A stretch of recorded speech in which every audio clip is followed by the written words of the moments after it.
And we're back. Just had a slight technical issue, and now I'm back on mic number one, Zach Baylor, DU alumni, and with me I've got... Good evening, ladies and gentlemen. This is Darrigan Silver. I will be your on-deck announcer for the day. We have a great lineup and an exciting swim meet ready for you. Awesome. Thanks, Darrigan.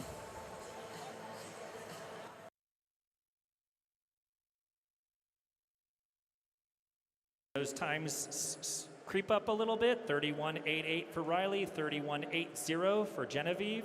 As they come into the back half of this 1,000, you'll see that Gill has dropped down to 32.6s. So she is increasing her speed as she comes into the back half of this.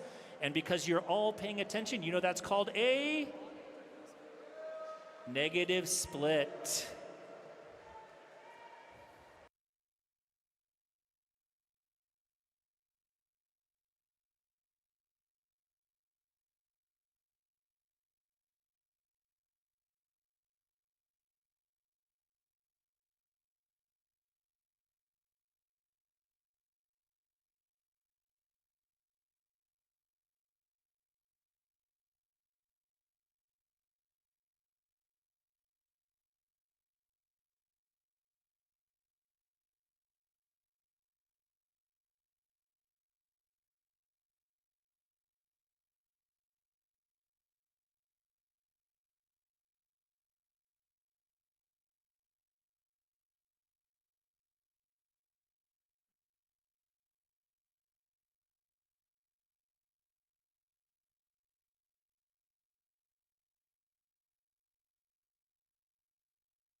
Genevieve Franklin has made her move. She will flip just behind Paige Riley. 7:18.63 to 7:18.37. You can see that Genevieve has dropped down to holding 31.28. She is executing that strategy we talked about earlier, the negative split. A strong build on the first 500, followed by even a stronger second 500.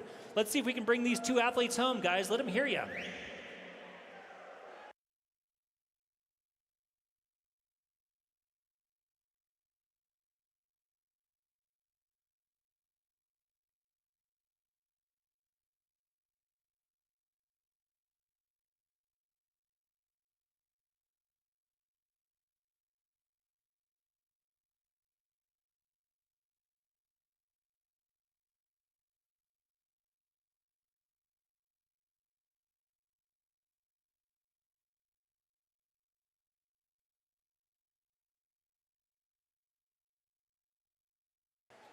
At the 800, Genevieve Franklin has taken over a lead, dropping down her splits even farther, down to 30.99. Riley's still holding steady at 32.6, but can't quite keep up with that gear shift that we've seen from Genevieve. Genevieve's top time this year is at 10:32.47 in the 1,000 free. She's looking really strong to break that time.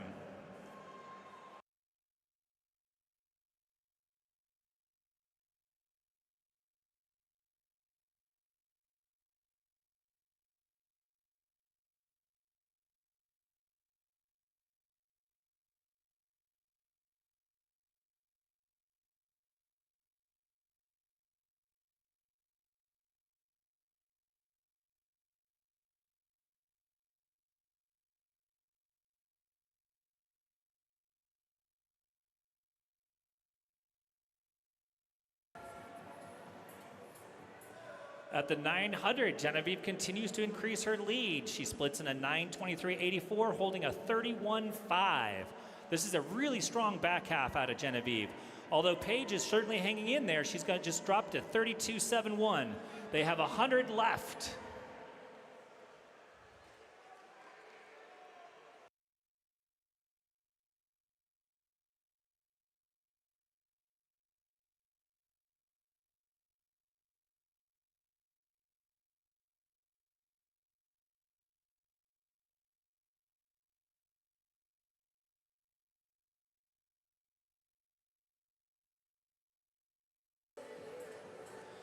And as we said, ladies and gentlemen, Genevieve is on track to go a best time for the season to break that 10:34 that she laid down earlier this year in October. As she comes into the finish, she's looking strong. She's bringing those legs in.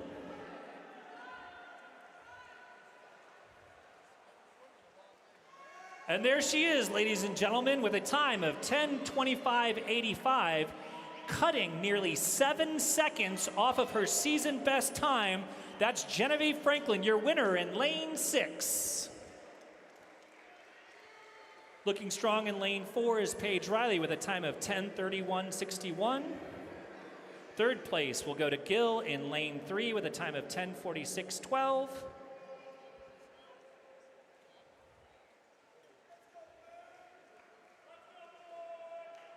And coming in strong in 4th place is Powers in lane 5 with a time of 10:59.69.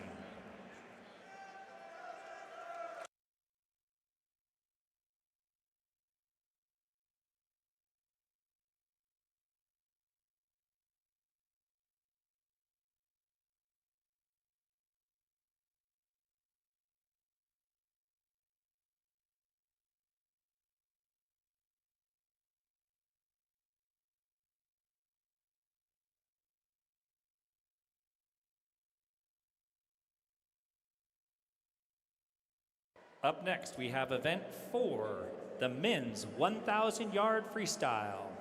Mr. Referee.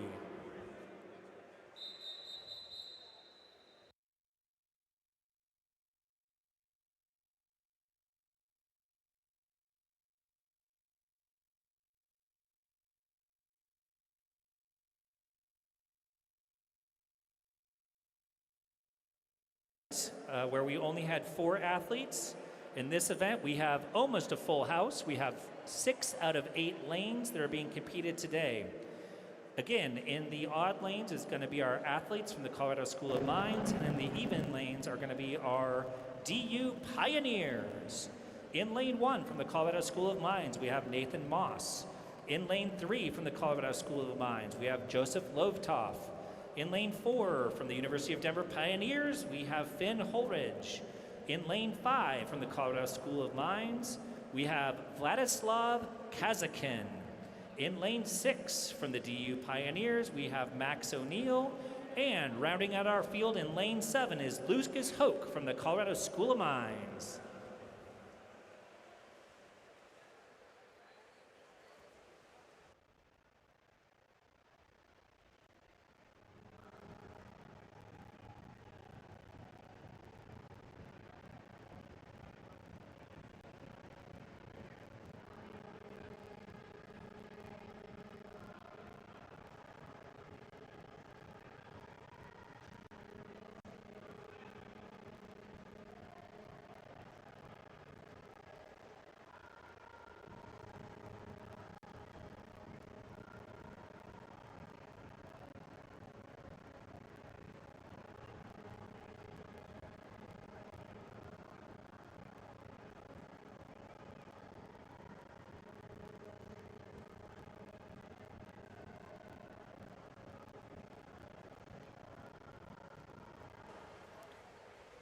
Coming in at the 200, we have a real tight race. You can see there's a cluster in the middle of the pool. Lanes 6, 5, 4, and 3 are all right with each other.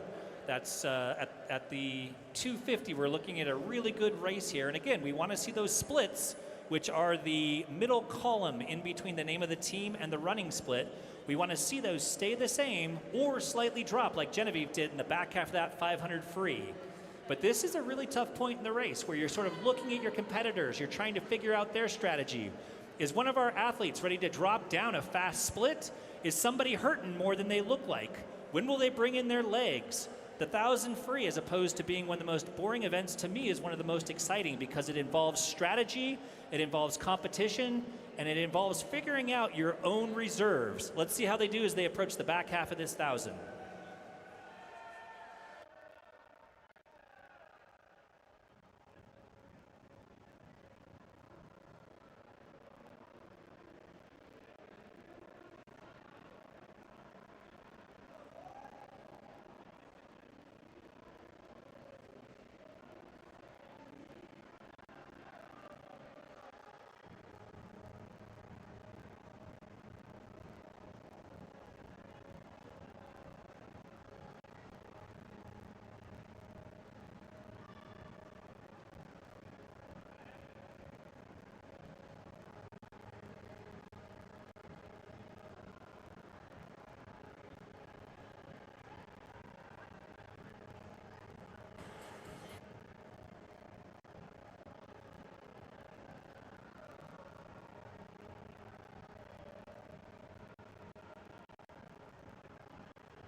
All right, ladies and gentlemen, we're entering the halfway point here at the 500 free, and we still have a really great matchup in the middle of the pool, although it looks like we do have one swimmer who's trying to make a break from the rest of the field, turning first. That's Holridge, splitting a 29.01 to O'Neill's 29.4 and Kazakin's 29.9.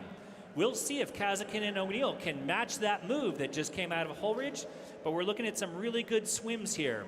Finn has a top time of this year of 9:26.06, while Max O'Neill's top time is a 9:31.58. We'll see if they can back half this 1,000, just like their teammate Genevieve did in her swim earlier.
All right, ladies and gentlemen, as we approach the 700, we've seen O'Neill drop down and start to match the splits of Holridge.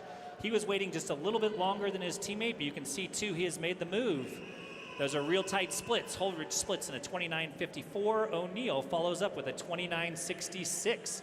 You can see that they've put some distance now between them and Kazakin as we stretch into the back half of this race. We want to see when those athletes start to bring those legs on, see when they get that real strong kick. Back in the day, we used to see distance swimmers drag their feet for the 1,000. That's no longer the case. As you can see in lane 4, he has a real strong 6-beat kick. Even though we have over a 200 left, you can see him bring on that kick as he tries to make a break from O'Neill, and he does. He drops down at 28.8.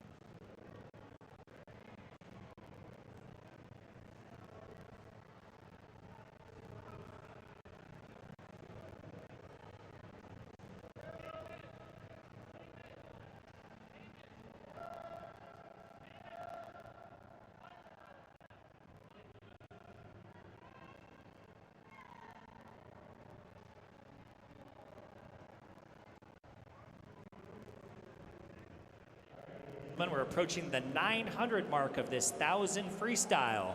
This is when the legs start to hurt, this is when the lungs start to burn, and this is when you need to cheer for our athletes to keep them coming home. As we flip with just 100 left, Holridge throws down another very strong 29.1. O'Neill has fallen off that pace a little bit, splits a 30.0, but still looking good. We're looking at a possible DU 1-2 finish here to match the women's 1,000 freestyle. Our gentlemen do not want to be outshone by their distant lane counterparts on the women's side. Let's see what they can do here with just a 50 left.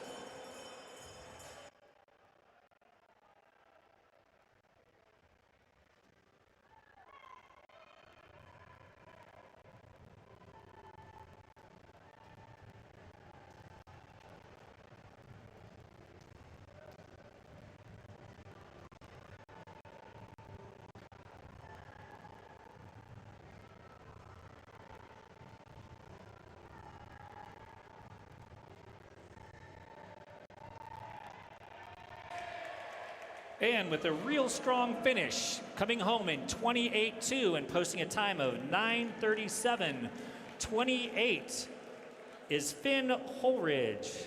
That is a strong time for this point of season, a little bit off his best, but coming out of winter training, that is a very strong effort. Finishing up second in lane 6 is O'Neill with a time of 9:44.99. Third, and your first finisher from the Colorado School of Mines is Hope with 9:51.51. Fourth is Moss with a 9:57.10. And rounding on our field in lane 3 is Levtov with a 9:58.41. Thank you, gentlemen.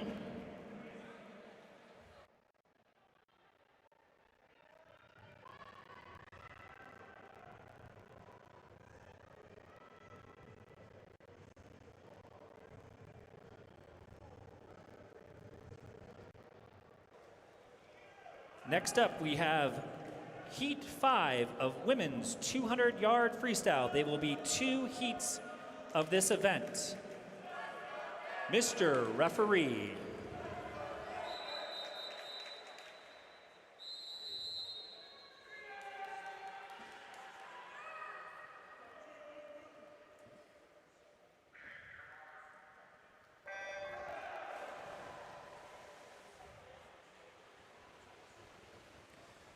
Heat 1, Lane 1, Abby Swanson, Colorado School of Mines. Lane 2, Tayana Winter, DU Pioneers. Lane 3, Michelle Murphy, Colorado School of Mines.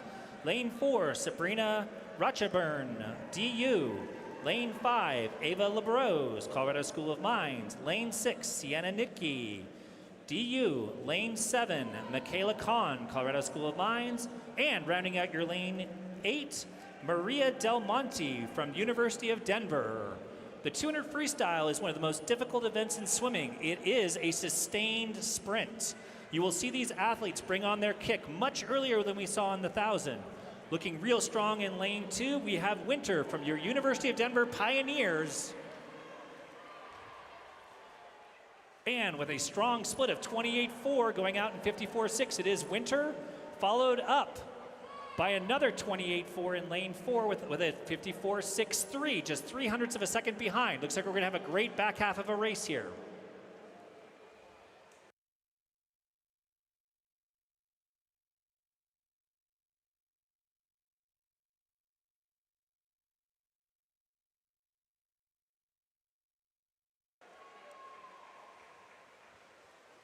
And Rachabun responds with a 28.6 on that third 50 to split a 1:23.27. Looking really strong going into this last 50. Although Winter is not giving up over there in lane 2. Look at her come on strong, bringing those legs on. There's that big kick we talked about. Here they come. It's coming down to the finish. Winter's looking really strong with that kick, but Rachabun does not want to give it up to her teammate. Oh, and there's some great swims. In first place, Rachabun from the University of Denver with a 1:51.48, bringing it home in 28.21, followed up with a very close 1:51.88. Winter throwing down a 28.2 on that last 50. Those are some excellent swims for early January. Nice job, athletes.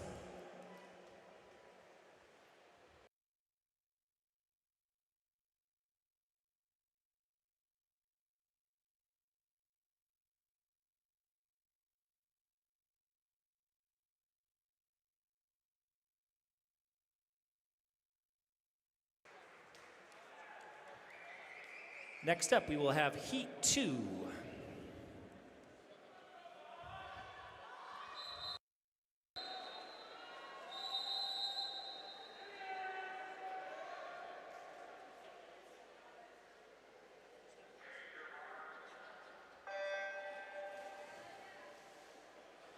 And in Heat 2. In Heat 2, we have 2 athletes competing with us today. In lane 4, we have Eden Addison, and in lane 5, we have Kaya Flattery.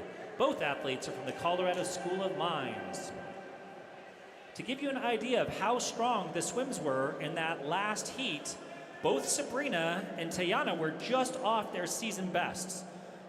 Sabrina posted a 1:51.23 on the 5th of December of this year at her midseason invite, and Tayana posted a 1:51.42 also at the midseason invite on December 5th.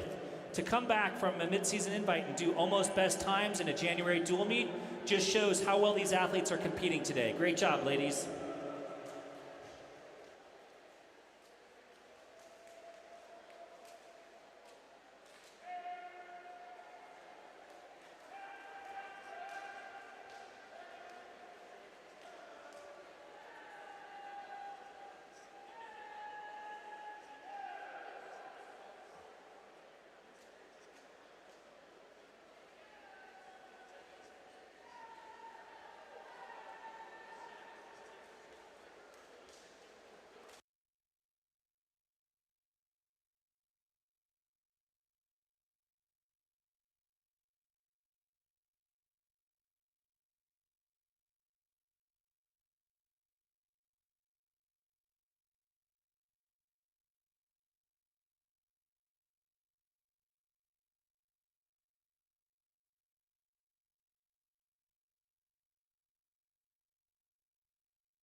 And finishing up strong in the 200 freestyle in first place in Heat 2, it's Flattery with a time of 1:58.44.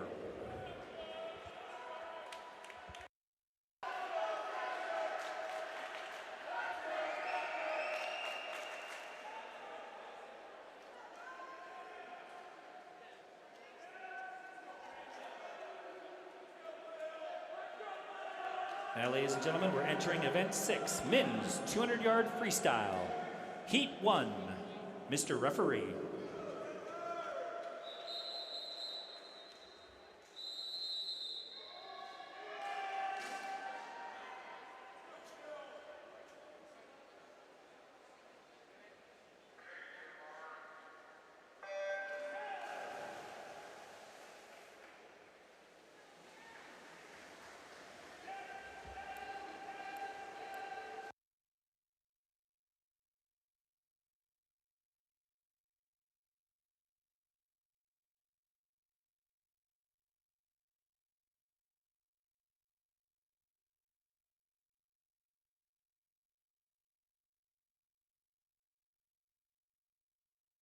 We got a really strong field here in the men's 200-yard freestyle. In lane 1, Jack Fulham. Lane 2, Kurt Owens. Lane 3, Brendan Cook. Lane 4, Pierce Bickerton. Lane 5, Charlie Crone. Lane 6, Dylan Mess. Lane 7, Cameron McMillan. And lane 8, Brandon Saeed. We got a real strong heat here, and it looks like out first in lane 6, splitting a 25-31 on that 50, is Mace from the University of Denver. Although these other guys are not going away, it looks like we're having a move from Bickerton in lane 4, putting in those strong legs on that third 50. This is where a lot of 200 freestylers like to make their move.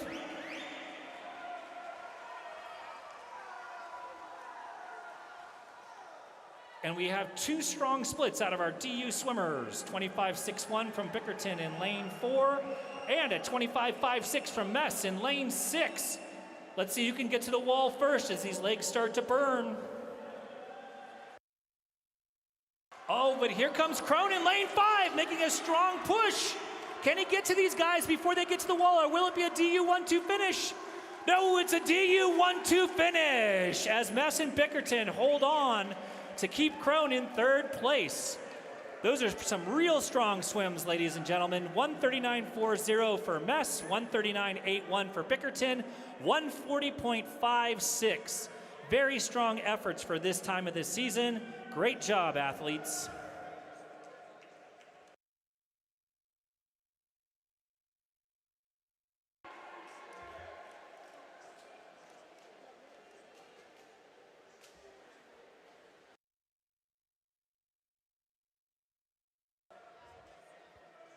Heat 2, Mr. Referee.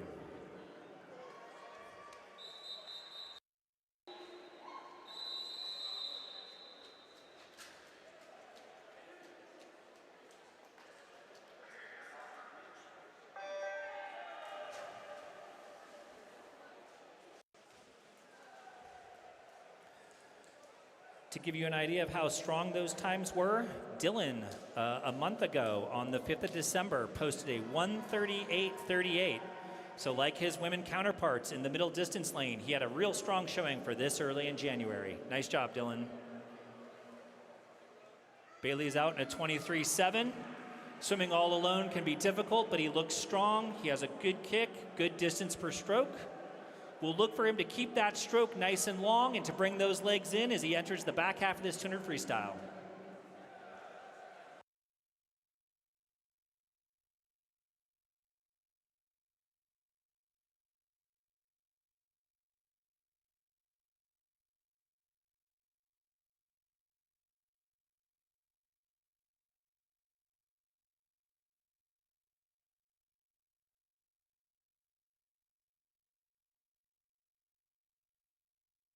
Ladies and gentlemen, as my announcing colleague has just reminded me, some of those times are not only strong, they actually count as season best times. Because El Pumar Natatorium is at the very hefty height of 5,300 feet, athletes in swimming get an altitude conversion. They actually get to take time off of their swims. So for example, in the 200 strokes and the 200 freestyle, we get a 1.3 second conversion. So those indeed may be best times on the seasons for our DU athletes. Finishing up his 200 freestyle, coming in at 1:48.41, we have Bailey from the Colorado School of Mines.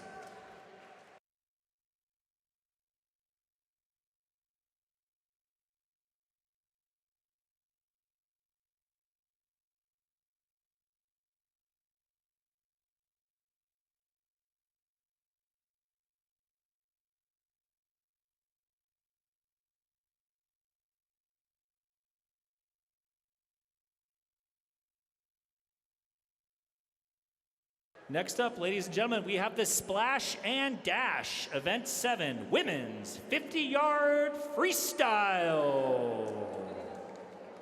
Mr. Referee.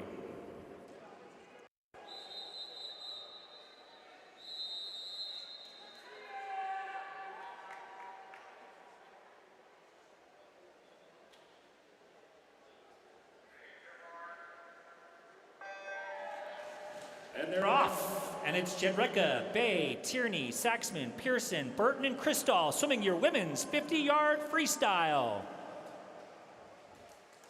And our leader in lane 4 with a real strong first 25 is Saxman.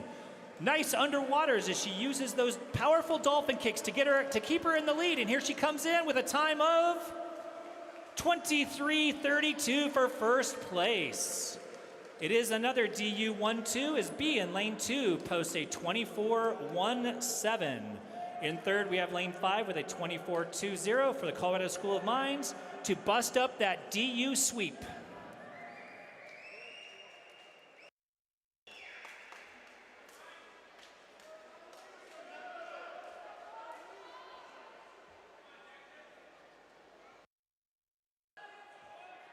Event 8.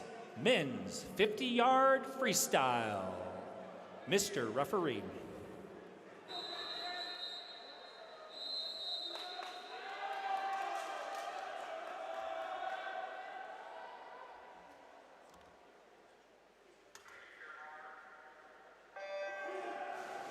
For your 50 freestyle athletes, we have Sherman, Stone, Wilkerson, Milburn, Wynn, Hancock, Hutchinson, and Simons. Again, let's watch for those really strong butterfly kicks coming off the water, holding their streamlines. It's a tight race. It looks to me like it's lane 6. It's going to be Hancock, but it could be anybody's race at this point. No, it's Hancock holding on for the win in a 20.72, followed by Stone in lane 2 with a 21.00. And yes, it's a Denver Pioneer sweep as Milburn comes in third in 21.08.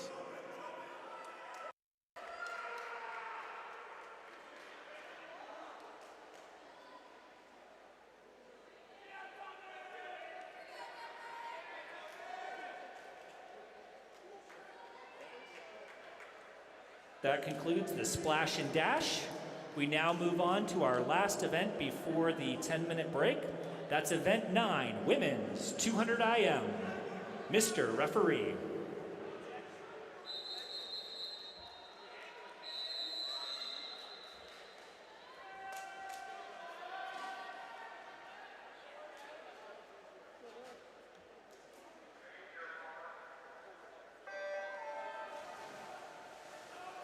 In the water for event 9, women's 200 IM, heat 1, lane 1, Willow Coburn.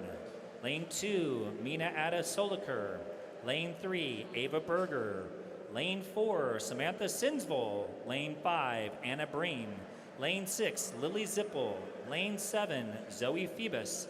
And lane 8, rounding out the field, is Peyton Moloney.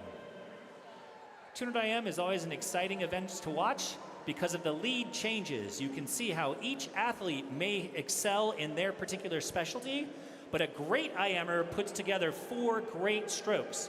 We can see Sinsvoll is out with a really strong 50 butterfly.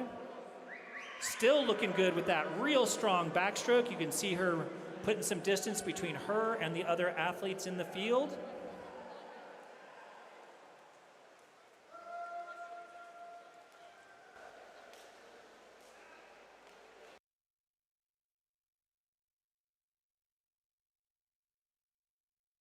Samantha Sinsvoll is the top performer for the University of Denver Pioneers in this event at this time. She posted a 2:01.87 back in December at her mid-season invite. Let's do remember, though, that she does get that time adjustment in this 200 of the strokes. You can see the breaststrokers in the field have started to make a move on her. Can they overcome that great lead she built up in the butterfly and the backstroke?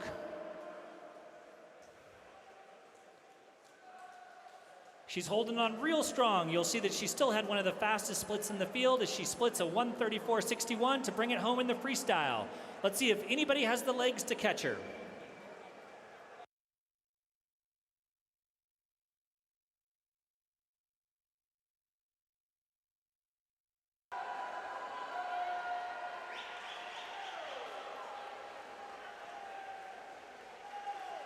And it looks like Sinsvoll will hold on to the lead in a 2:04.98. Second place from DU with a time of 2:05.90 is Zippel. Then with a real strong split on the freestyle, you can see that 29.46 up there to bring her home in a 2:06.29. And to break up the DU sweep is Bream from the Colorado School of Mines. Thank you, athletes.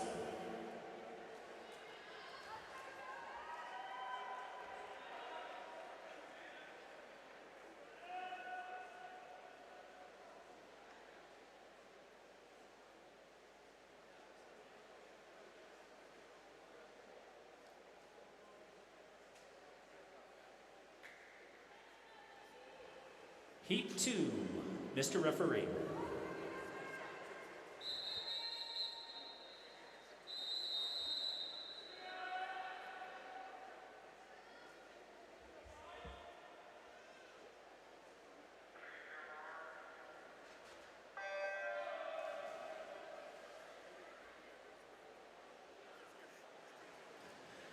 And in Heat 2 of the women's 200 IM, in lane 4, we have Denon Burnett from the University of Denver Pioneers. And in lane 5, we have Savannah Karras from the Colorado School of Mines.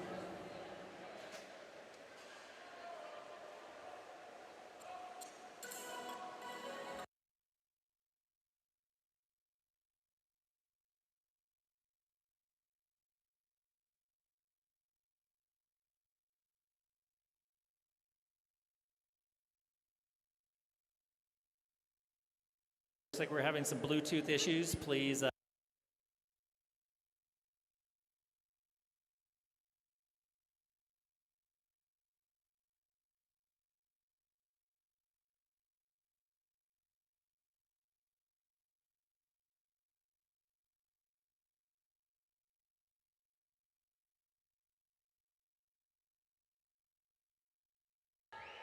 Going into the back half, it's Burnett with the lead, splitting a 1:02.20.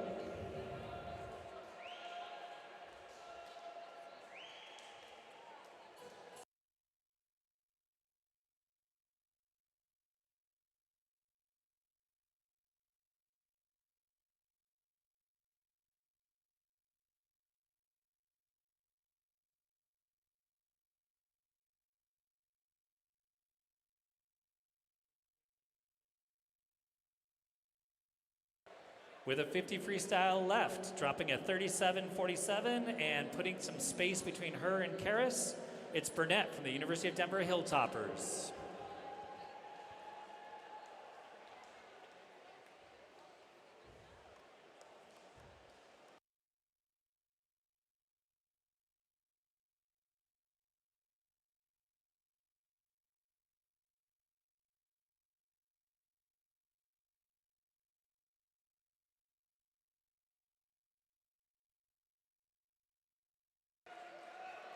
And finishing up strong, it is Burnett from the University of Denver Hilltoppers, posting a 2:11.52.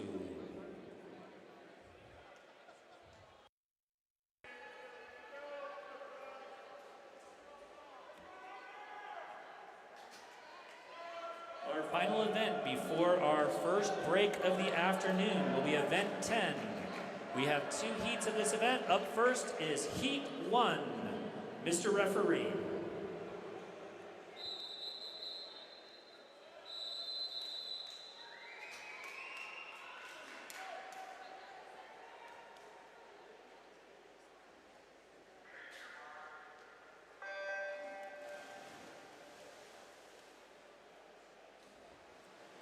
We have 7 athletes competing in event 1 with us today. Lane 1, Maddie Oberly. Lane 2, Mason Brune. Lane 3, Evan Evangeline. Lane 4, Nico Morton. Lane 5, Fausto Lopez. Lane 6, Coda Cleese. And lane 7, Jack Strider. Very even heat at the end of the 50 fly. It looks like Brune in lane 2 is out the quickest with a 23.94. Although in lane 4 we can see Morton making a move on him in the backstroke, using those really nice underwater dolphin butterfly kicks to get him out to the lead. Coming to the 100, it looks like it is going to be Morton who takes the lead over from Brune. 27.84, you'll see he outsplit the field by nearly 2 seconds. That's a great backstroke split for Morton. We'll see what he can do in the breaststroke. Traditionally, your backstrokers are not always your best breaststrokers, but these days, a good IMer can put together 4 really solid legs.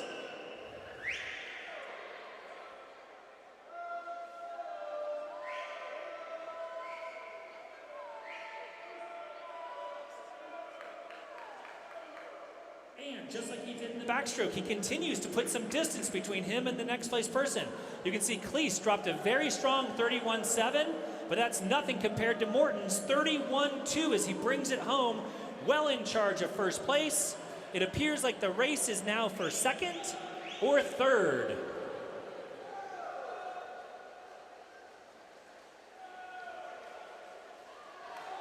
And that's a great swim out of Morton, remembering again that he gets that altitude conversion time, posting a 150.50 for very strong splits out of Morton.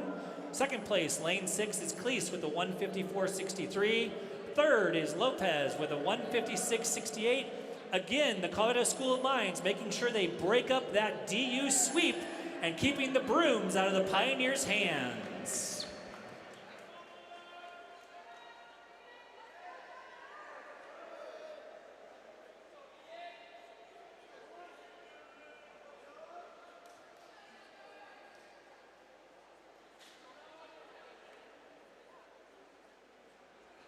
Men's 200-yard individual medley heat 2.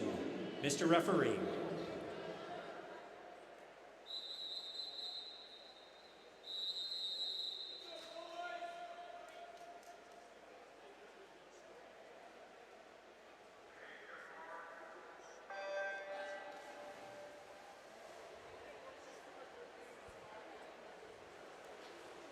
And in heat 2, lane 4, Ian O'Neill, University of Denver Pioneers. Lane 5, Noah Laird, University of Denver Pioneers.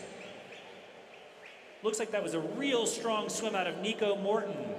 The best time so far he has posted this season is a 1:48.59. Again, that was from December 4th from their mid-season invite. So that is without the altitude conversion. So again, we're seeing another season best time here out of our Denver Pioneer athletes.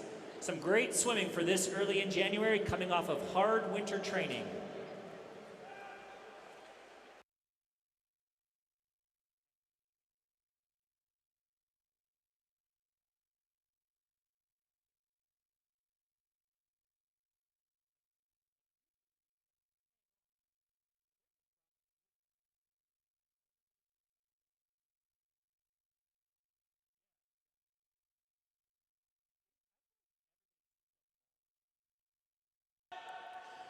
Looking real strong on the breaststroke here. We have Laird, who's taken a lead over O'Neill. We'll see if he can hold on to that going into this last 50. And he splits a 124.62. His breaststroke split was a 32.5, an excellent breaststroke split for this time of the year. O'Neill follows him up with a 34.18 to touch the wall at 127.77. Let's see what they can get home in.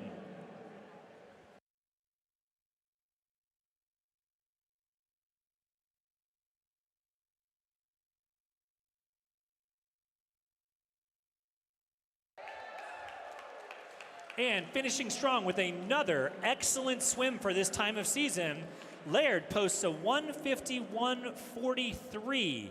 That's a really strong swim for this time in January coming off of winter training. O'Neill follows up in a 156.36. Ladies and gentlemen, we will now have a 10-minute break before the women's 200-yard butterfly.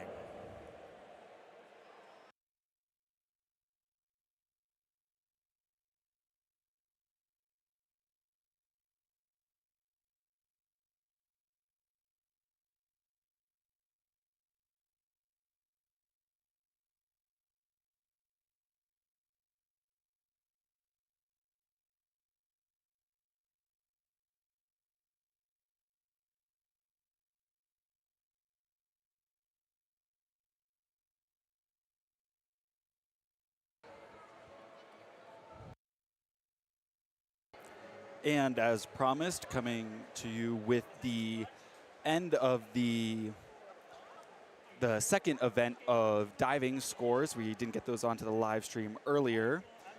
On the women's 1 meter 6 dive event, in third place we had Sydney McCoy in 234.08. In second place, Tatum Brassfield with a score of 277.20. And in first place from the University of Denver, Savannah Berry with a total score of 279.23. Now, on the men's 3 meter, in third place, we have Bruno Albertoni from Colorado School of Mines with a score of 306.45. In second place, Trip Gregory from the University of Denver with a score of 315. And in first place, we had Dakota Parker, also from the University of Denver, with a total score of 336.15. Sorry about the delay on those.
backstrokes, and then the 500 freestyles. Going into the second session of the meet, the women scores currently stand at Colorado School of Mines 21, your University of Denver Pioneers 71. On the men's side for the Colorado School of Mine Ore Diggers 19, your University of Denver Pioneers stand at 74.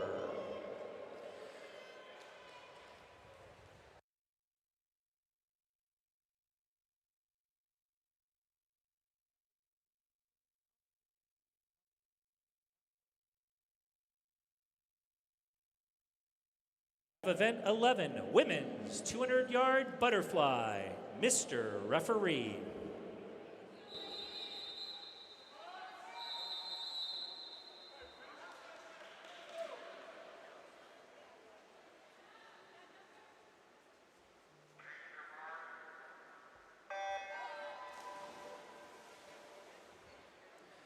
In the water for the women's 200-yard butterfly, Paige Riley, who earlier today came in second in the women's 1,000 freestyle. Lane 3, Savannah Karras from the Colorado School of Mines. Lane 4, Sabrina Ratchabun from the University of Denver Pioneers. Lane 5, Michaela Kahn, Colorado School of Mines. And in lane 6, rounding out your field in the women's 200 butterfly, is Devin Burnett from the University of Denver Pioneers.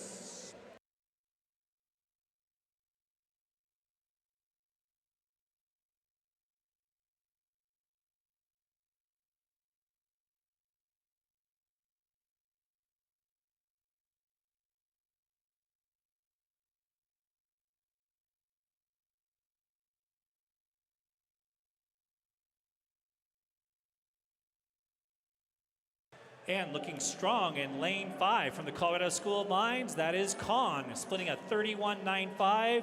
Ratchabun, you can see, has responded to that challenge with her own 31.87, setting them up for a great back half race. This third 50 can be tough to make your move, but we may see one of the swimmers make a break.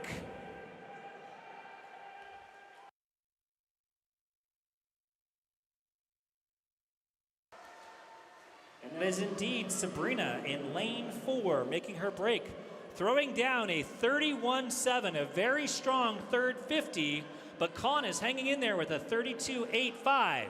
We'll see how much energy Ratchabun spent on that third 50 and whether Kahn can catch her on this last lap.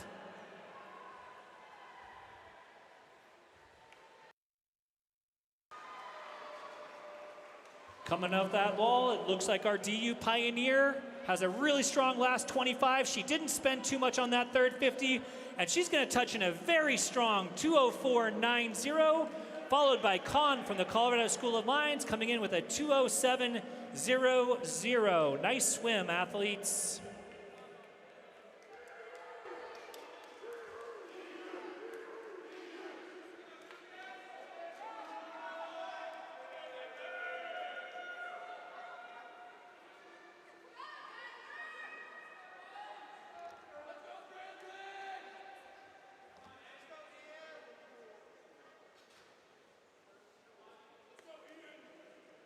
Thank you, ladies.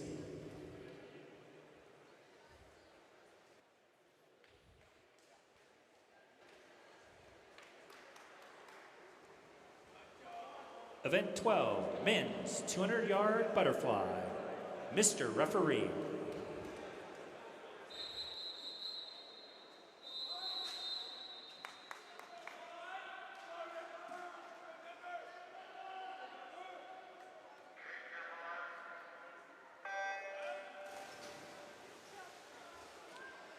And we have one of our first full fields of the day with 8 swimmers competing in the men's 200-yard butterfly. That's what you like to see, is swimmers taking on the challenge of a 200 fly in the middle of winter training.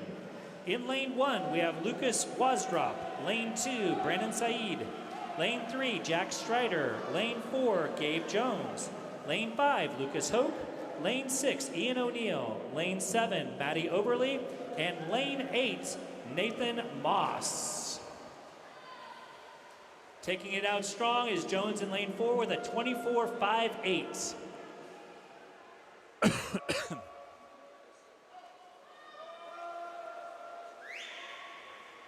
Looking real smooth on this second 50. Looking like he doesn't have a care in the world. Coming in with a 28.18. Still strong ahead of Hoke, who's the second position behind him with a 28.70. That's Jones. Let's see if he can hang on to this in the back half.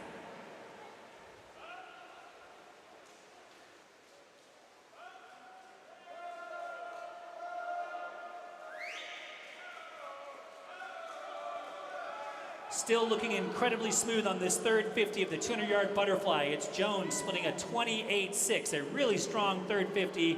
Still getting those great underwater butterfly kicks that we want to see off of every single wall. Looks like we have a race for second place between lanes 2, 5, and 6. That is Saeed, Hoke, and O'Neill. Let's see if O'Neill can get the second place here for the Denver Pioneers. Still looking really strong is Jones in lane 4, holding on to that technique, touching the wall. Who's going to get second? And it's O'Neill hanging on for second, throwing down a 28.67, posting a time of 1:53.63 in the men's 200 butterfly.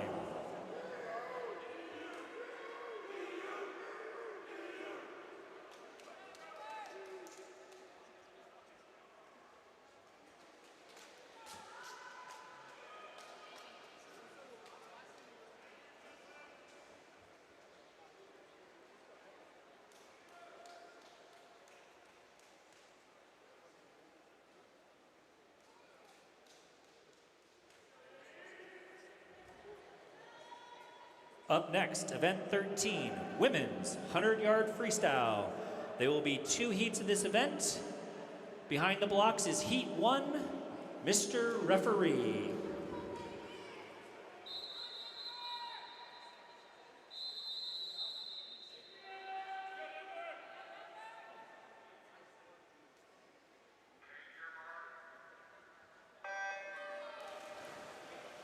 In the water, in the 100 free, we're going to see a lot of our same athletes that we saw either in the women's 50 free or the women's 200 free. Both those events have already gone by.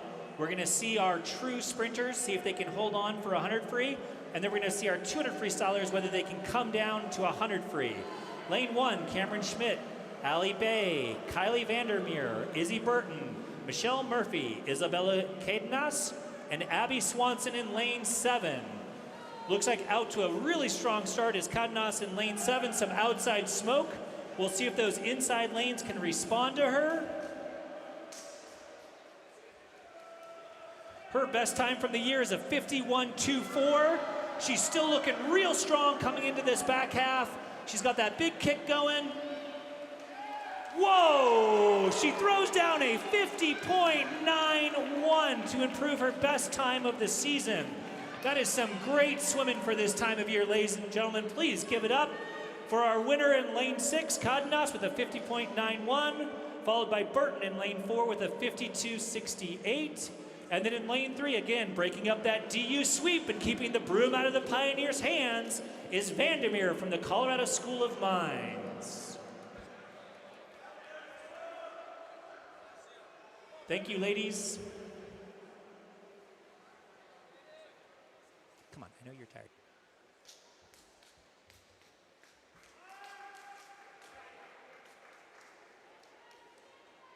Event 13, women's 100-yard freestyle, heat 2.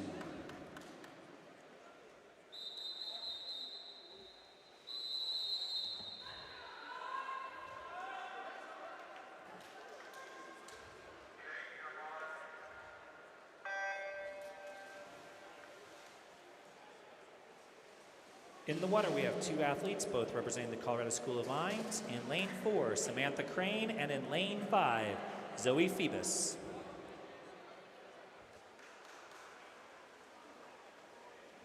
To give you an idea of what a great swim Isabella Cadenas just threw down, her best time from the season, again, from their mid-season invite, which was not at altitude, was a 51.24. So we're seeing the Pioneers throw up lots of season bests today, putting on a great show for you. Let's see if we can keep this great fast swimming going into the back half of our session. Looks like Crane and Phoebus have a real even match here coming into this last wall.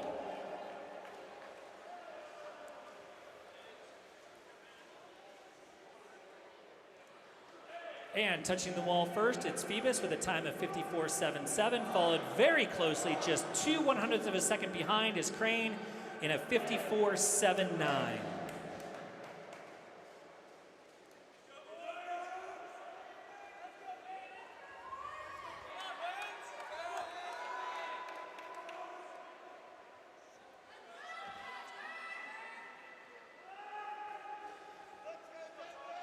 Event 14, men's 100-yard freestyle, heat 1. Mr. Referee.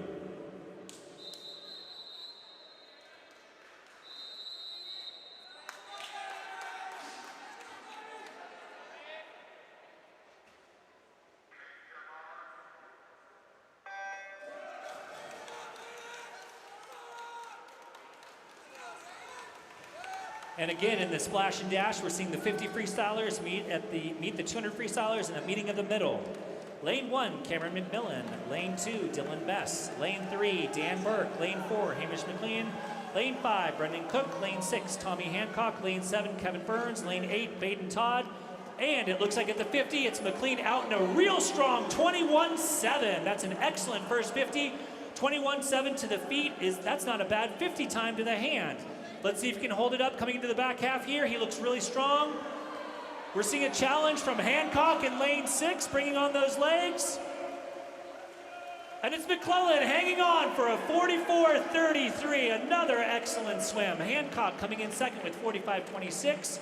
And again, busting up that DU sweep and not letting the Pioneers get out their broom is Cook from the Colorado School of Mines, finishing in a 46.24. Another excellent swim for this time of year. Nice job, McClellan.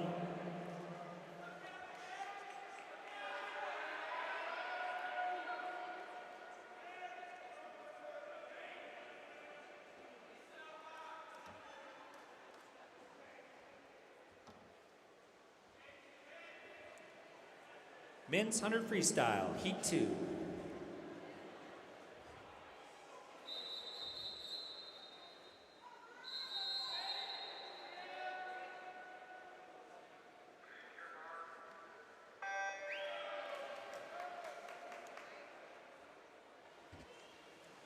We have one athlete in heat 2, Jake Sherman from the Colorado School of Mines. Hamish McClellan had a really nice swim in that 100 free we just observed. His season best from the mid-season invite was a 43.89, so we're seeing the Pioneers drop lots of near season best times and season best times given the altitude conversion. Sherman is out in a 23.69.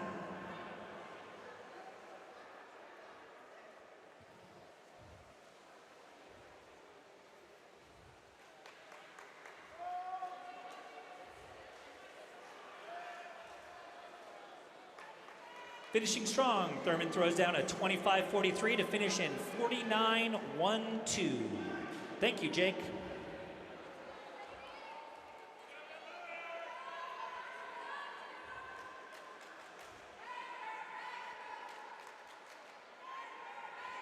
Event 15, women's 200-yard backstroke, heat 1, Mr. Referee.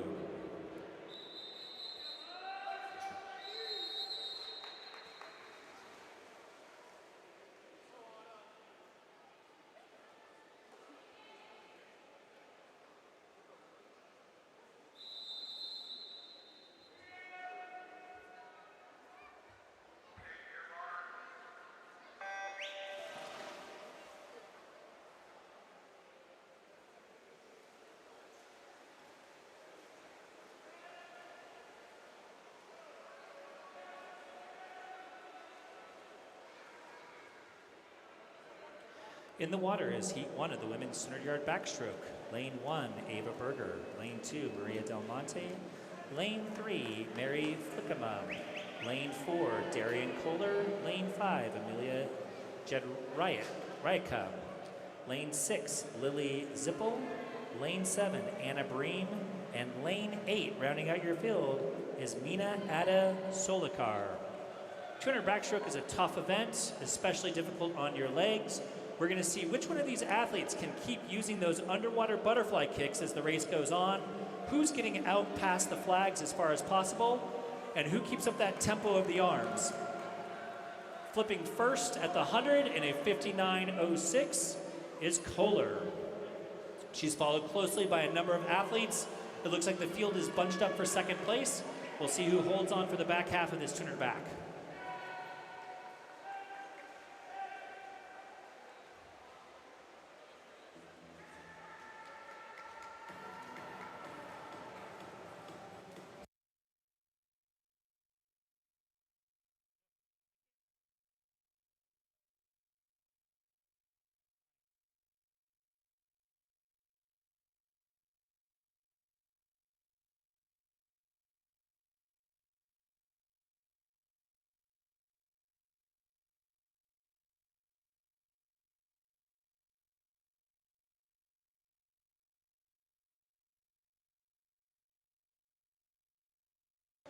Finishing up the 200 backstroke, Kohler is still looking strong in the middle of the pool. It looks like in lane 6, Zippel has put some distance between her and the other swimmers. It looks like the race is now for third. Can DU get that elusive sweep? And they do! That is a sweep by your University of Denver Pioneers. In lane 4, we have Kohler with a 2:02.36. In lane 6, we have Zippel with a 2:04.39. And completing the sweep in lane 8 is Soliker with a 2:06.83. School of Mines not able to keep the broom out of the Pioneers' hands that time. We'll see how they do in the next couple of events.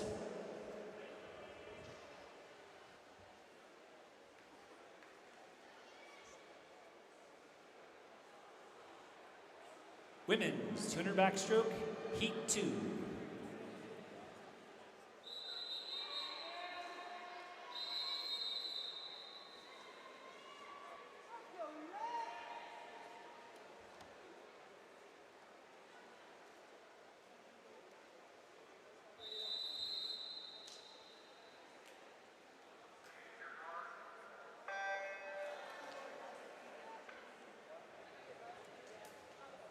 In the water, we have heat 2 of the women's 200 back. We have one athlete competing in this heat.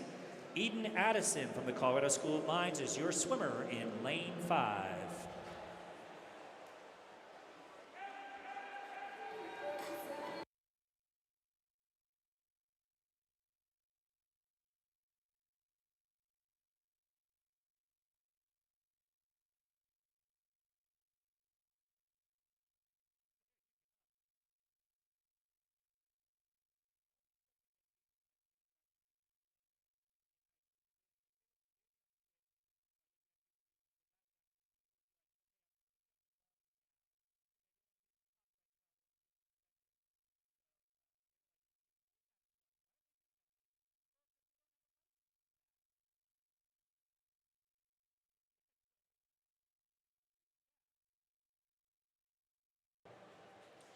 Addison turning in a 1:04.61, splitting a 33.6.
And finishing up with another strong split of 34.25, Addison finishes with an overall time of 2:12.97.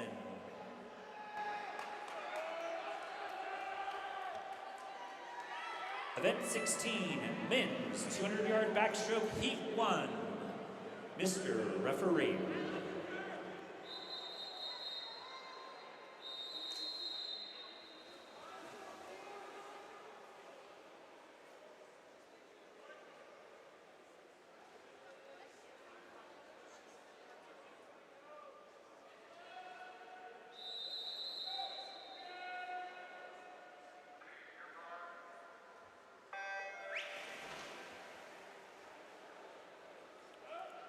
We have another full field, almost a full field here for the 200 backstroke.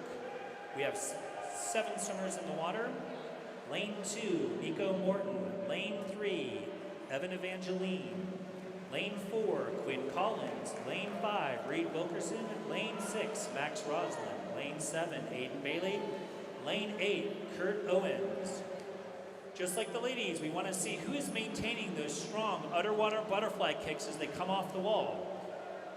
Rules allow you to go 15 meters. That is the second black mark as they come off the wall. But we want to see them at least getting to that first black buoy as they come off the wall and staying even stronger than that. Looks like we have a nice battle shaping up here between the Denver Pioneers. It's going to be Collins in lane 4 flipping in 53.25. But right behind him in lane 2 is Morton flipping in a 53.71. Morton's split was a 27.5. Collins was a 27.49, setting up a great battle in the back half.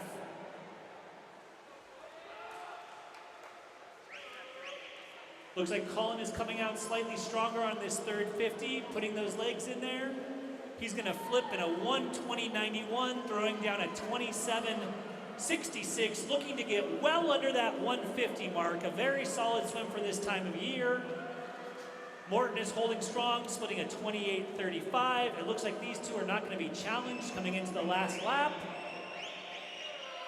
Collins getting those nice butterfly kicks in there underwater. Morton pressing him. We're going to see who holds on. I think it's going to be Collins. Collins holds on for a 1:49.18. Real solid swim for this time of year. Followed in second by Morton in 27.92. And it's another DU Pioneer sweep as Roslin takes third in 1:52.43.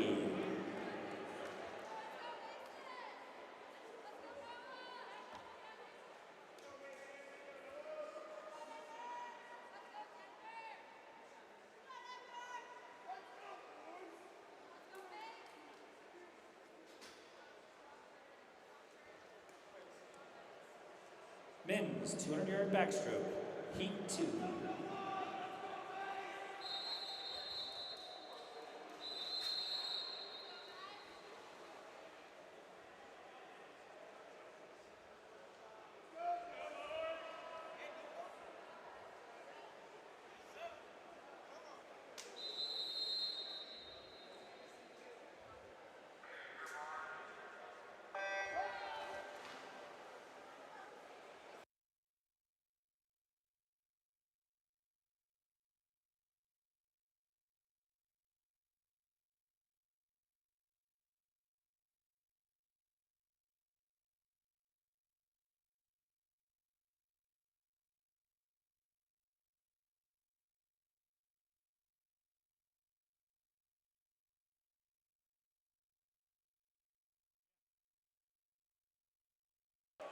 We have 2 athletes in the water for Heat 2 of the men's 200 back.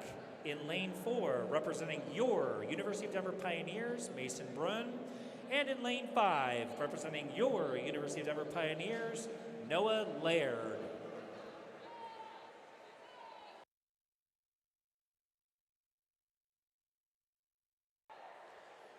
That's Mason making a move on the second 50, throwing down a 28.2 to take the lead in 54.1. You can see Laird is hanging right in there, though, with a 28.3, splitting 54.72.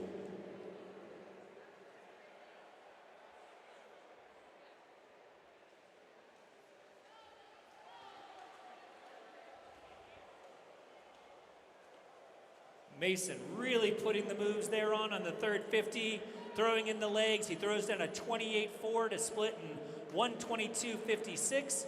Laird holds on with a 29 flat. to post a time of 1:23.78 at the 150.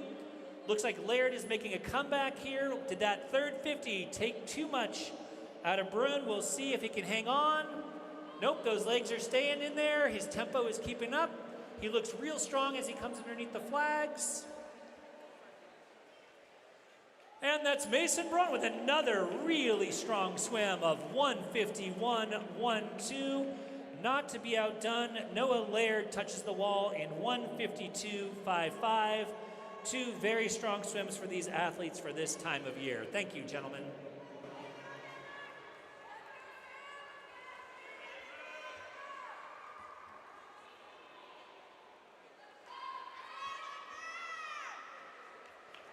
Women's 500-yard freestyle. Mr. Referee.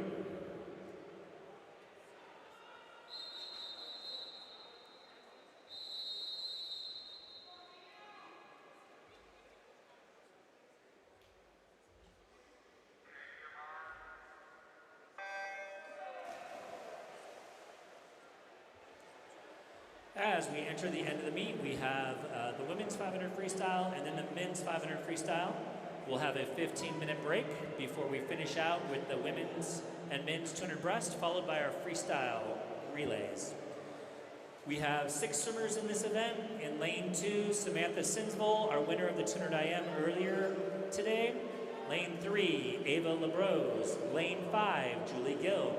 Lane 6, our winner of the 1,000 freestyle, Genevieve Franklin. Lane 7, Elizabeth Powers. And lane 8, Nicholas Spihar. This will be an interesting matchup between lane 6, Genevieve, our 1,000 freestyle winner, and Samantha Sinsvoll, our 200 IM winner. We might expect Sinsvoll to have a little bit more speed up front than Genevieve does, but right now it looks like they're both taking it out very strong but very smooth.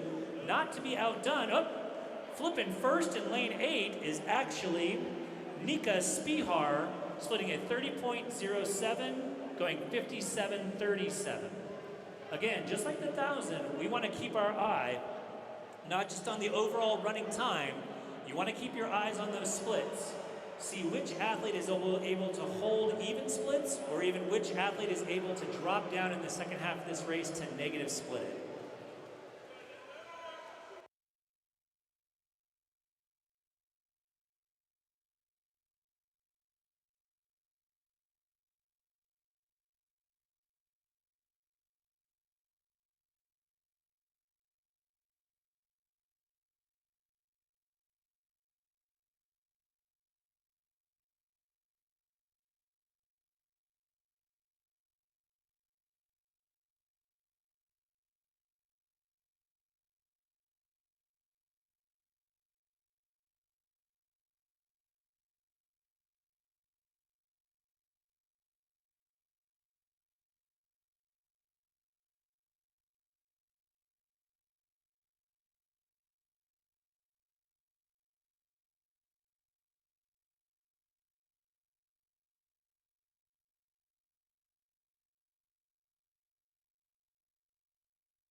At the 250, Spihar still has the lead with a 229.58. Sinsvoll splitting a 230.02, but you can see that Sinsvoll was about 0.6 of a second faster on that 50. So again, it's important that you keep track not just of that running time, but also that split time.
As we come into the 400 with just 100 left, Samantha Sinsvall is actually showing her middle distance prowess.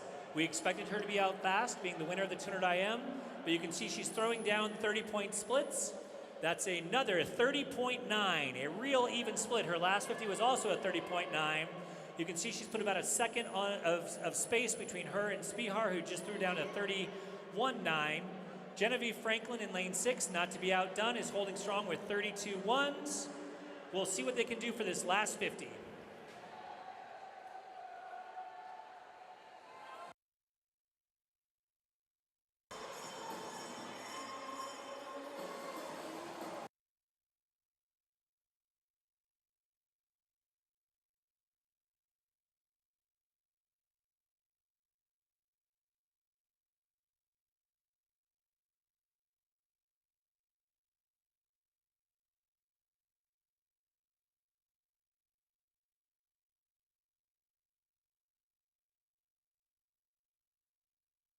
And coming to the wall, still looking very strong, it's Samantha Sinsvall in lane 2, taking her second individual event today after winning the 200 IM. She will win the 500 free in a 5:05.24. Looking real strong down in lane 8 is Spihar, splitting 31.4 on that last 50 to bring it home in a 57.59. Getting third in lane 6 is Genevieve Franklin with a time of 5:11.49. Fourth from the Colorado School of Mines is Gill with a 5:18.37. Then we have LaBrose with a 5:18.78 and Powers with a 5:25.82. Some really strong swims coming here just this early in January, coming off of hard winter training. Thank you, ladies.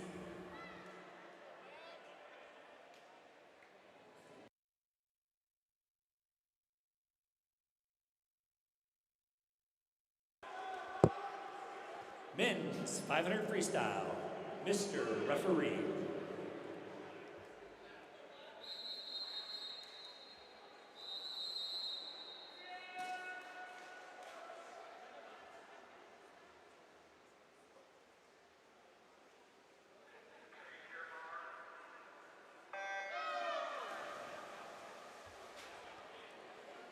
Lane 1, Jake Sherman. Lane 2, Pierce Brickerton. Lane 3, Charlie Crone.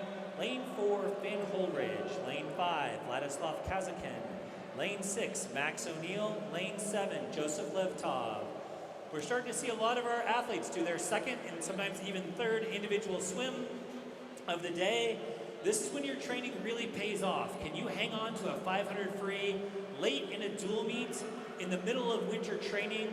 This is where it really matters that you can just dig down and make sure you follow the training you put in, and you believe in yourself to hold strong times. Just like with the women, we want to see who's holding good splits in addition to what their running time is. It looks like the end of the first 100. In lane 5, we have Kazakin taking the lead in 52.44. Earlier today, we saw Kazakin go out fast in his 1,000 free.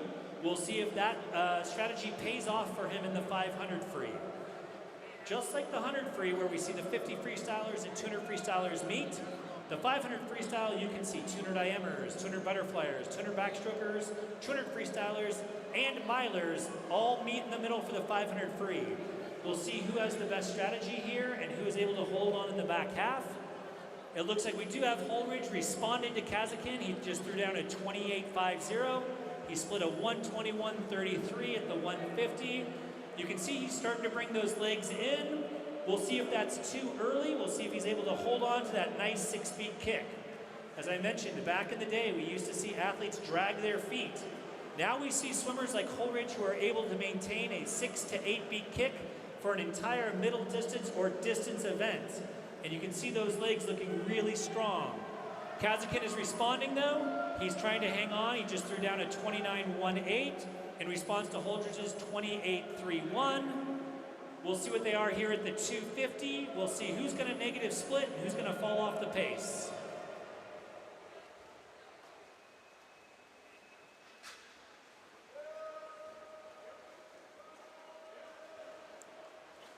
At the 250, Holgan throws down another really strong 28.4, but you can see Kazakin has responded. He's dropped down from the 29s to a 28.7. He turns at 219.26. about 1.2 seconds behind. We'll see how the back half of this race shakes up.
With the 50 left, Holdridge still holding strong at 28.3. He's looking for a real strong back half.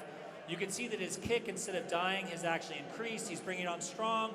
Kazakin, however, is hanging right in there, throwing down a 29 flat for his second to last 50. Looks like they're both going to have really strong finishes here.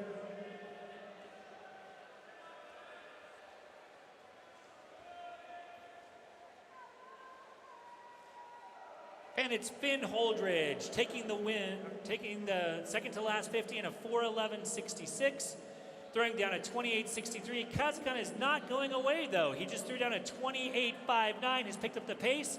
Can he reel him in this last 25? That's a lot of distance to cover and not much ground to do it in, but he is fighting back.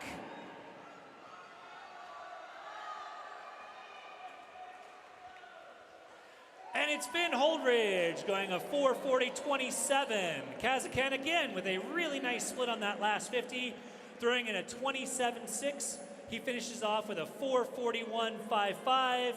Coming in third from the University of Denver is Bickerton.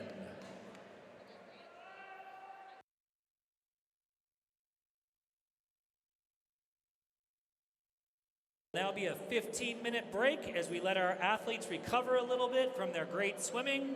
We're going to finish up here in 15 minutes with the 200 breaststrokes and the 400 freestyle relays. An excellent time to head out to concessions and grab some popcorn and get ready for some exciting races.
Hi, I'm Zach Baylor, alumni here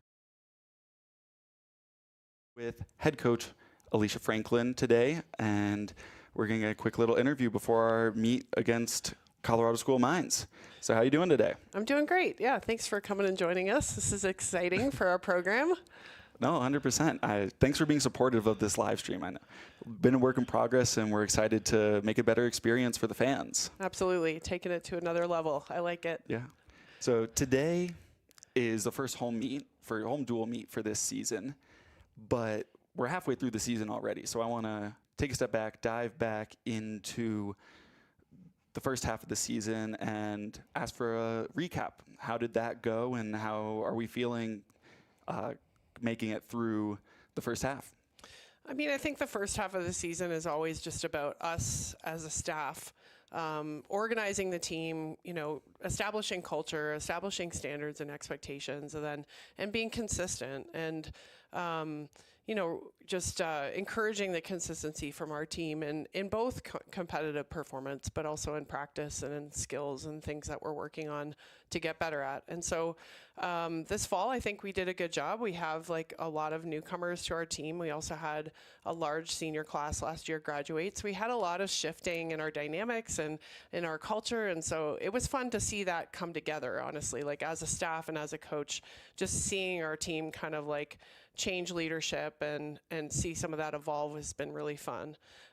We also just had to make some adjustments. So some people that maybe weren't used to always having to step up and be consistent in their performance, not that they weren't, doing well, but they had to be in those positions where there was a lot of pressure to perform and that we needed them to. And so there was adjustment there too, but they've done a really nice job. I mean, this team is a focus group. They get along well. You can tell they're very united, and they like to perform together. So I think our fall season, it went pretty well. Yeah, gave us a lot of information.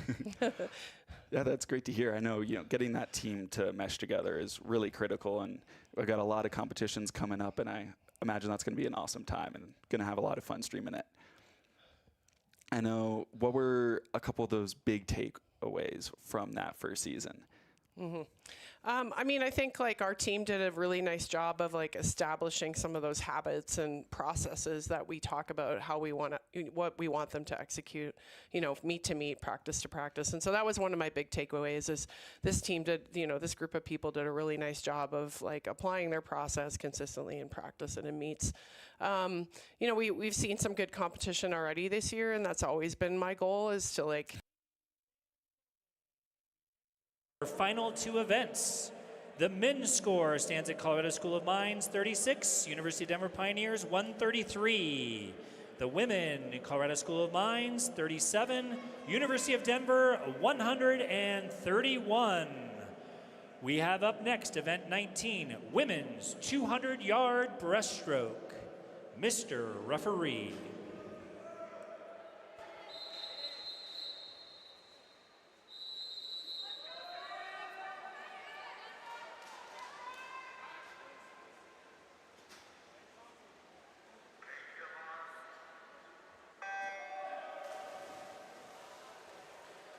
In the water is the women's 200 breaststroke. We have one heat of this event. Lane 1, Ava Berger. Lane 2, Willow Coburn. Lane 3, Jordan Tierney. Lane 4, Peyton Mulvaney. Lane 5, Anna Bream. Lane 6, Zoe Lynch. Lane 7, Cameron Schmidt. And Lane 8, Zoe Phoebus.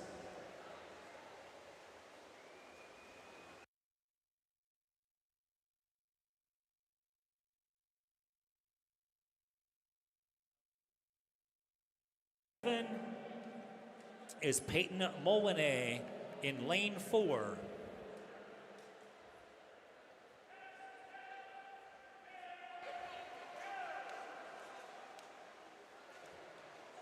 Up until this point, we've had Colorado School of Mines in the odd lanes and the University of Denver Pioneers in the even lanes. But Willow Colburn in lane 2 is from the Colorado School of Mines, and Zoe Phoebus in lane 8 is from the Colorado School of Mines. We have only 2 DU athletes in the pool.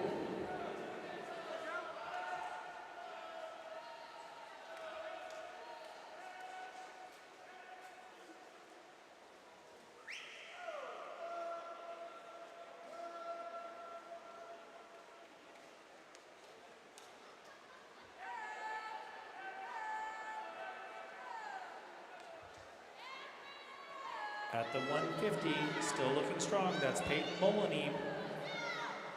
She's going to throw down a 35.44 to split in 140.80.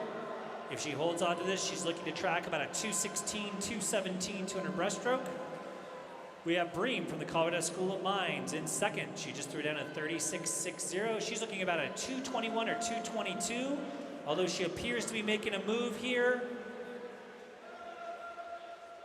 A lot of times the athletes in the 200 breast, you'll see them on this last 50 change their tempo, really pick up their tempo quite a bit, keeping those arms out in front of them.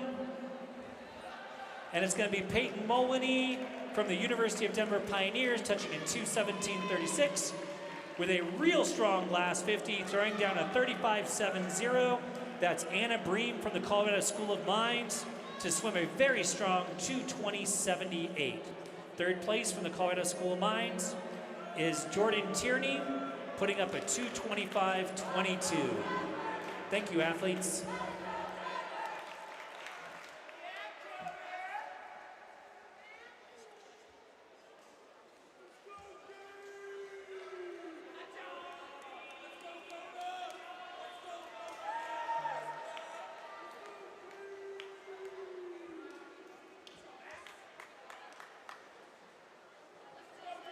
Men's 200-yard breaststroke. Mr. Referee.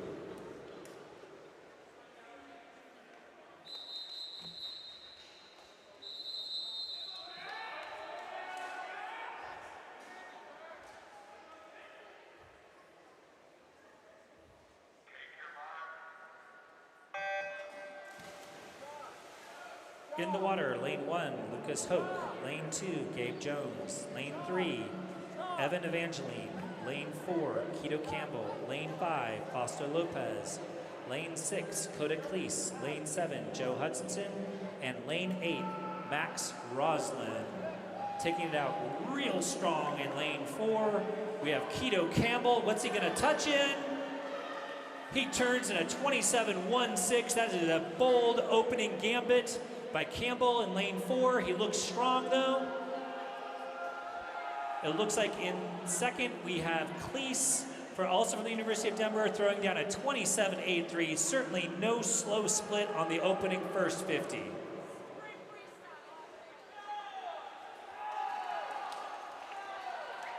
And it looks like Coda has closed some of the distance on this second 50 with Campbell. They're going to touch almost at the same time. 58.35 and just 2/100ths of a second behind him is Cleese in lane 6 with a 58.37.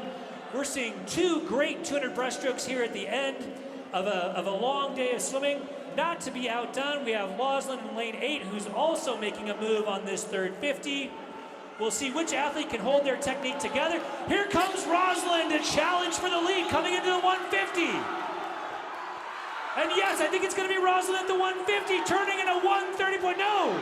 Oh my gosh, it's almost a dead heat. Cleese holds on for a 130.82. Roslin's right behind him at 130.95. Campbell turning in 131.08. They all touch the wall at the 175 simultaneously. Who can get home? Stroke for stroke they go. Who can hold on to their technique as they turn up the tempo? Here they come. Who's it going to be, ladies and gentlemen? Lane 4, Campbell throws down a 31.58 to come from the third position at the 150 and touching a 202.66. Followed by lane 6, Cleese in a 202.82. Lane 8, Roslin, after having an amazing third 50, doesn't quite hold on, but still turns in an amazing time of 203.76. Ladies and gentlemen, I want to remind you of altitude conversions for a 200 breaststroke. Those are excellent swims for this time of year. Congratulations, Pioneers, on your 1, 2, 3, 200 breaststroke sweep.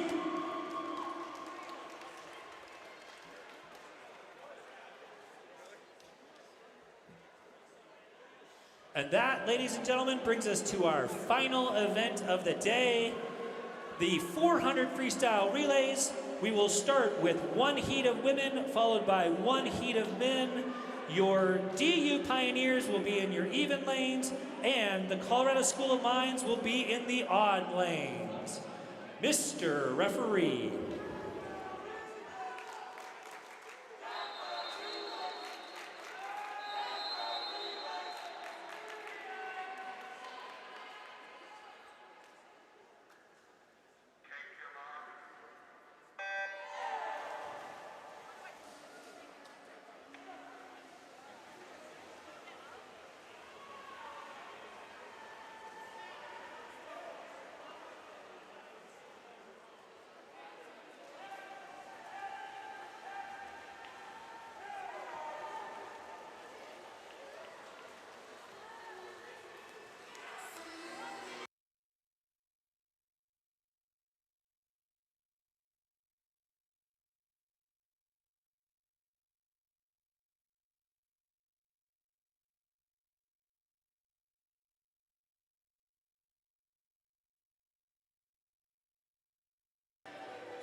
Coming at the end of the 100, this is Kahn, Winter, Pearson, Rajabun, and Jadrika. With the first exchange, that is DU in lane 4, the DU A team. That is Winter handing off to Cardeneris. Winter turns in a 51-35. In lane 2, we have Abby Swanson. In lane 5, we have Michelle Murphy. Lane 6, we have Sienna Nidke, and in lane 7, we have Mary Flakima.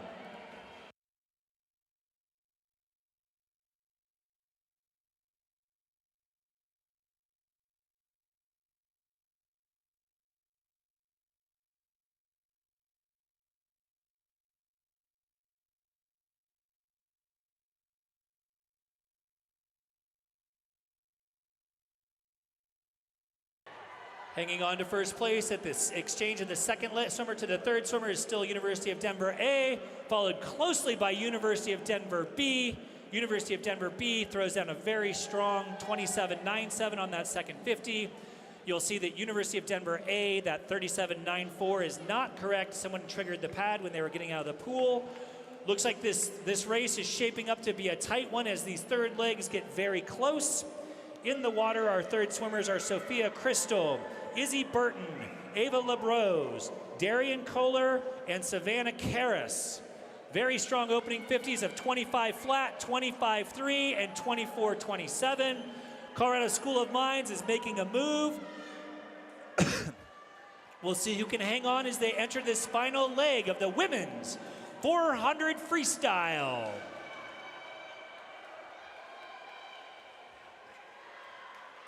Denver A and B go in the water almost simultaneously with just 0.5 seconds separating them. Very strong second half splits there, followed by the Colorado School of Mines A team.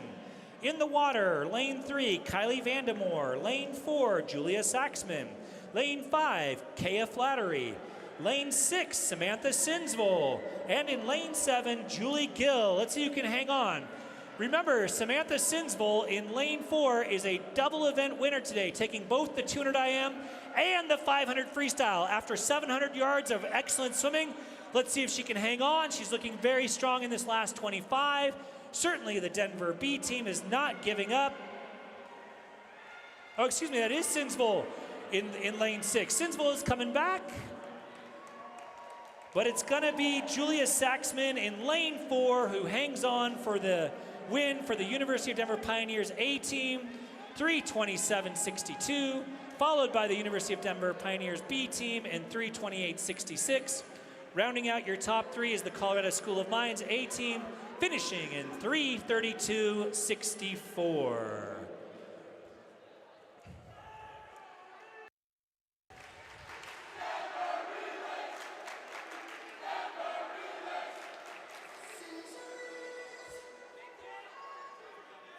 That concludes our swim for the women's. Now it's time for the gentlemen to bring us home. Your men's 400-yard freestyle relay. Mr. Referee.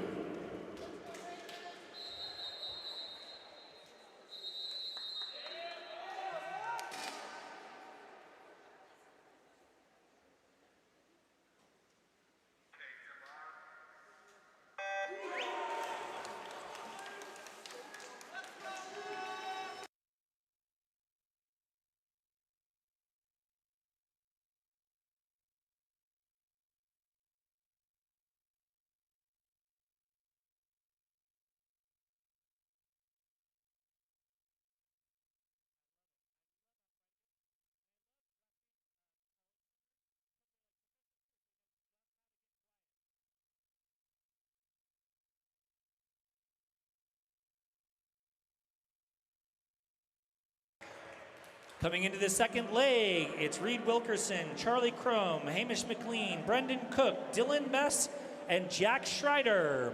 And the exchange goes in. It's University of Denver A team. First split, 44.97 for Hamish McLean. A very strong swim at the end of the dual meet. We'll see if the University of Denver A team can hang on.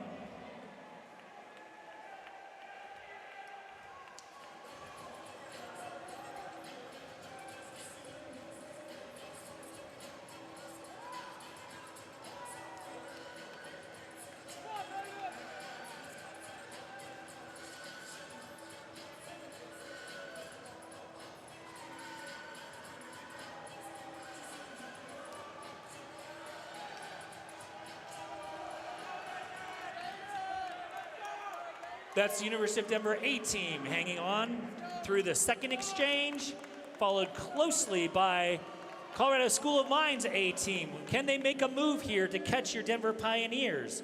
Our second swimmers were Fausto Lopez, Kevin Burns, Tommy Hancock, Dara Berkey, Kurt Owens, and Nathan Moss. In the water right now, we have Maddie Oberle, Cameron McMillan, Luke Milburn, Jake Fulham, Baden Todd, Aiden Bailey. And it is time to jump around. Let's go, DU and CSCS.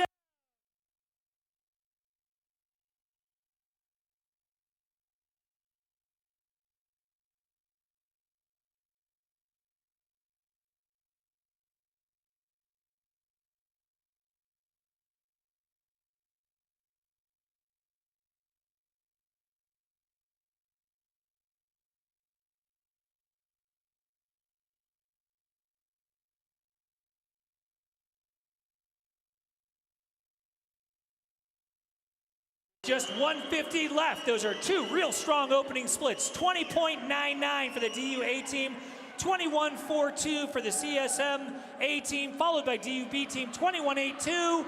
Let's see what they can get home in after this great day of racing. Holding on for the win, it is going to be the University of Denver Pioneer A team, turning in a 3:00.68. Very close in second is the Colorado School of Mines A team, with a strong 3:02.10. Finishing with an excellent split is Jackson Wynn, coming home in 23.71. Rounding out your top three will be the University of Denver Pioneer B team. That concludes our day of racing. We will have your final team scores in just a moment.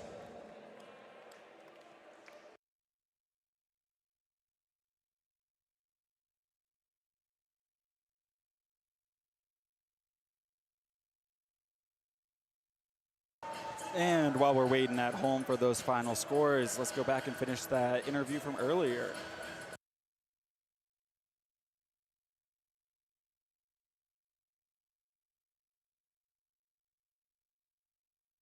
Team in competition, and that's reflected in our dual meet record, but I don't really see that as a bad thing. I think it's good. I mean, maybe there's places we can improve, right, so that we come away with the win on some close meets, but I think, you know, looking back on the fall, I'd like us to be more competitive, you know, win some more meets, win some more close meets, step up into those situations and really be able to perform and compete. But you know, I think that's all kind of led us to where we're at now. Mm-hmm. Well, that's exciting. I mean, having good competition is what makes it fun to swim. I mean, if you know you're going to lose or you know you're going to win, it's not quite as exciting as, you know, those close races where, you know, you're cheering on your teammates and just hoping you get that hand on the wall first every time. Absolutely. Those are the fun ones to be a part of, for sure. So coming off the holidays, I know January is a big stretch of meets for us. Mm-hmm. Talk me through, you know, what did the holidays look like for everyone? And I know this is January 2nd, so there's no rest for swimmers, right? That's right. Yeah. So we came back from our midseason meet at the University of Minnesota, where we tapered for that meet. We came back into practice for a couple of weeks here in Denver. We love being able to train here in our home facility because we have all of our support staff and everything that we need. Also, we're not in school during that break, so it allows our team to just like get some rest and recover and really get into their training cycle. So we did that really well during those first 2 weeks, and then everybody went home for the holidays for 7 days. And then we were just back on the 28th of December. And so we've been here training this week, and it's been good. I mean, you know, the team came back ready, and I think it's like the break is nice. Everyone needs, you know, we've been going since the beginning of September. And so to have a little break, to recharge, to kind of like get reset and ready to go for the second half, I can tell benefited everybody. And yeah, this is an exciting time because, you know, like you said, January 2nd. So we're just getting started into 2026, and we have a lot ahead. Awesome. I know today, obviously, we've got to meet just in a few hours here. What is, you know, are we excited for that? What does that look like? Any big goals that we're, you know, for the meet? Yeah, just like I talked about earlier, it's just about this consistent, like repetitive consistency in our performance and in our execution.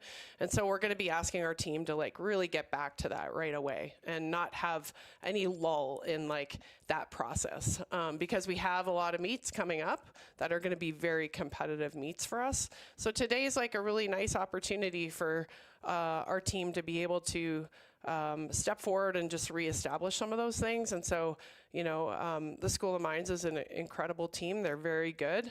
They're very well coached. They have some very strong athletes. They will push us today for sure. And it will allow us to like really like get back into what we're doing. And so I'm going to just like really push our team to like not look at this meet as a place to step back, but instead it's like, it's a step forward into what we have the next few weeks. Final scores without diving. There are a couple of diving events still left to compete, so we will leave those scores to a later time. But without diving, swimming only, your final scores for the women: Colorado School of Mines 47, University of Denver Pioneers 157. For the men, Colorado School of Mines 43, University of Denver Pioneers 162. Ready to mute?